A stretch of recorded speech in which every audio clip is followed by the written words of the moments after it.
Learn how to fix your 2015 Town & Country's AC blower motor with ease.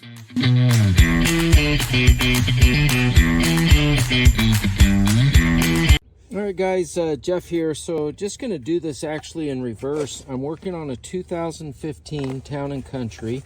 I've had intermittent use of my air conditioner, meaning that the air conditioner out of the vents, I'm getting cool air, but I'm not getting any amount of flow. So the blower motor works intermittently. When it does work, it does seem to work in all capacities. So I'm a little perplexed by it. It tested out the resistor. This is the blower motor resistor, and as you can see, it's a serious one. Usually they're not this big. This one has some cooling rods on it that I'll show you where that goes. But a really easy situation here to replace both the blower motor and also the resistor.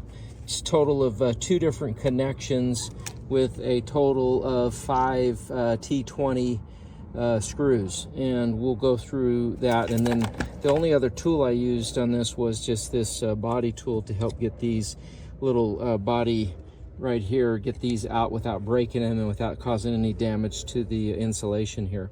So real quick, I'm going to do it in reverse, just so you can kind of see how it goes back together. Obviously, if you can put it back together, you can take it out.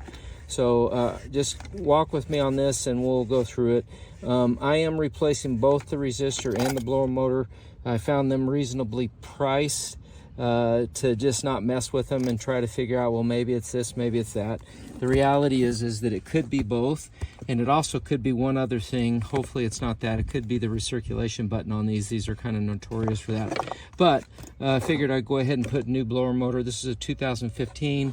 This thing, the old blower motor and resistor doesn't owe us a thing. It's been working in Arizona for a long time, and cannot complain about that. So anyway, let's go ahead and get this back in. All right, guys, so I'm laying on the floorboard on the passenger side, and again, I'm doing this in reverse.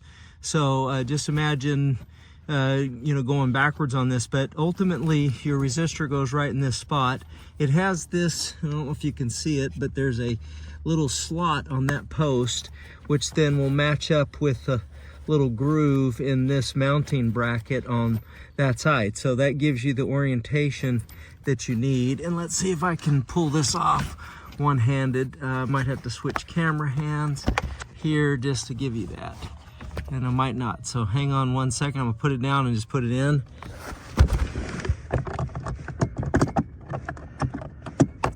Okay. All right, sorry about that. Put you in the dark, but now it's back in. So you can see that those went in no problem. Again, the orientation is to put that slotted side there. And you can see this sticks out a ways. It just uses 2 screws, one on either side of that bracket. And I'll go ahead and put those in, and you can see how it goes there. Okay, so as you can see, I've got my just my little palm hand ratchet driver on this, and again, I'm just laying on the ground. I have not taken out the dashboard, and this is just a T20 little socket on this. There's plenty of room up in here. You could get probably whatever tool you wanted, even a nut driver. Since those are hex heads, you could get a nut driver on that if you wanted to. You could also use a little small micro driver like the M12 or something, depending on what you have. So anyway, but that's that. You get those screws put in there nice and tight. All right, so I'm gonna try this again. I think this might go a little bit easier here, just so you can see it. But that resistor goes in there.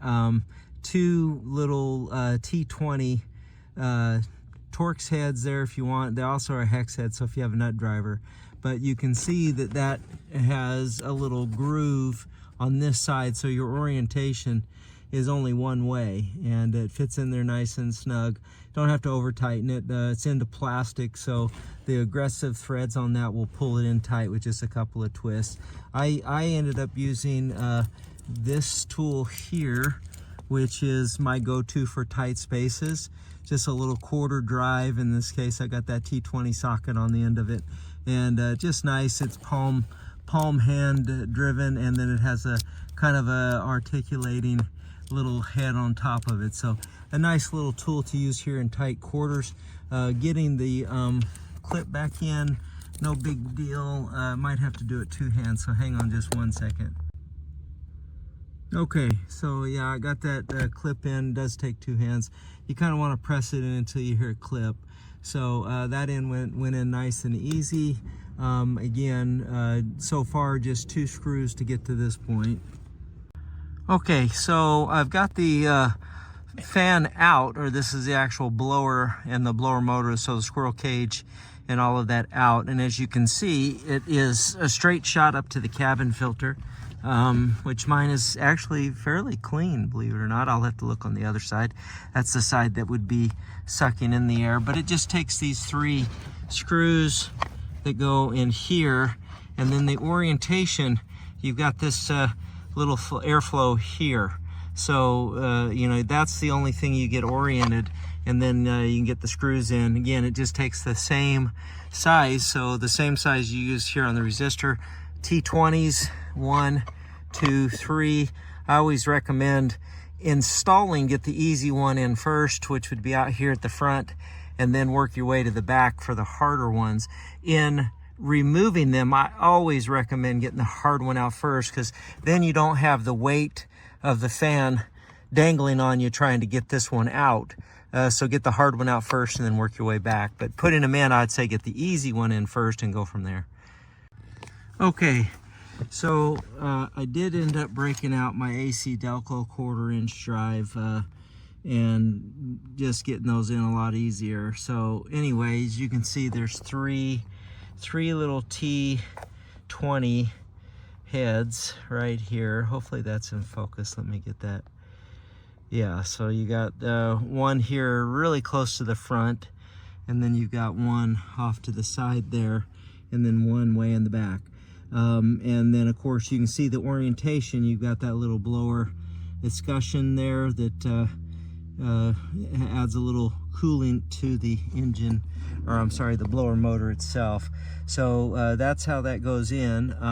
I need to get the plug into the resistor right there on that side, opposite side here. So I'm going to do that and show you that part. Now, my new motor came with basically a little harness that comes out of the motor and connects into the OEM. So it provides the female end for the original OEM connector. And this is the end that goes up in the, and as you can see, this is the tool I broke out to get those screws in a little quicker. This goes up in that slot up there. So I'm going to go ahead and put that in. Okay, so now that I've got that connected, again, this connected to the new blower motor, you follow that up, it goes into the resistor up here, and then this little piece of insulation, it's kind of a molded one, as you can see, and it only has one of the little body type mounts in it, and that hole is right there into the frame.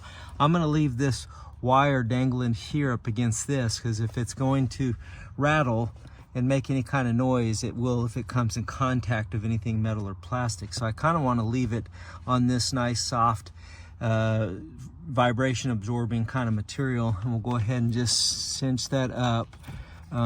Let's see, the hole should be somewhere right in here. I might have to get down and look at it, so hang on a second. And literally that is it. Just one little body mount there that just friction fits in. It lifts up that piece of molded insulation, or liner if you want to call it that, and that's all it is. So you do not have to take off the dash, you do not have to take out the glove box. It's not even really that much of a knuckle buster. Just really getting down here low into the driver's side, or I'm sorry, passenger side, which with the seat back you actually have quite a bit of room. And as a pro tip, if you don't already do this, I always pull the what do you call these things, mats, floor mats. I pull the floor mat out, use it as a kneel pad, so I'm not gonna rough up my knees. But all in all, I would rate this as a very easy project. It literally is You could do it with one tool here, this T20, on all 5 of the screws that need to come out. I did end up using this and that, but a combination of these 2 did fine.